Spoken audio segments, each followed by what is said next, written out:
The reality of this house is that it's quite a few years old, but it's sustaining itself pretty well, but we have some lateral movement, which means movement that moves in. And we have it on the rear wall and the front wall. And how we illustrate that is by this split. These blocks are hollow.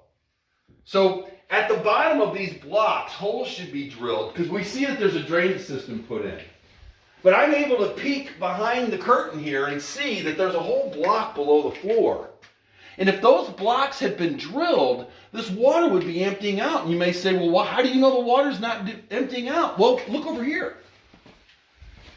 The thing about forensics is you look for signs. That water has filled all the way up in here. We're under the porch.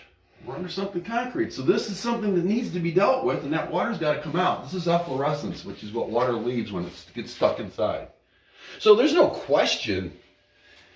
And the people were really good stewards. They put a system in way a long time ago because it's got a PVC pipe in it and there's no cove plate. But I really believe that back in the day, they were trying their best.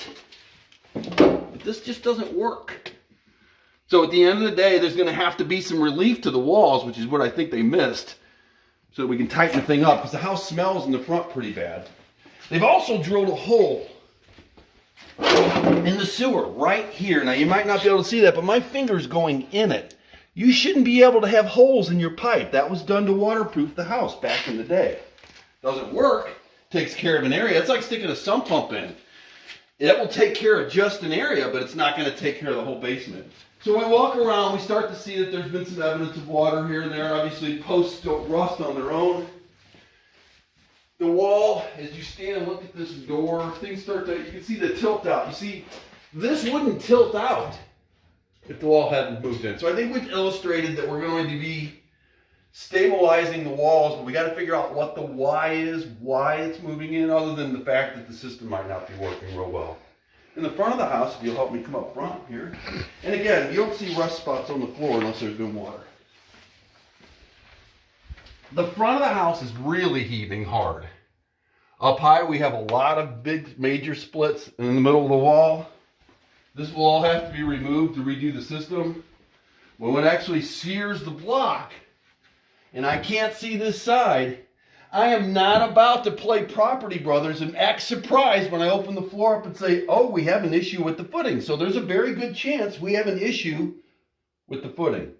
Remember, in physics, action and reaction, we have to figure out what's causing the action so that we can stop. But for us to just come in here and start fixing it without figuring out why it's happening would be a mistake. Because we can see this water's already leaked in and migrated to this.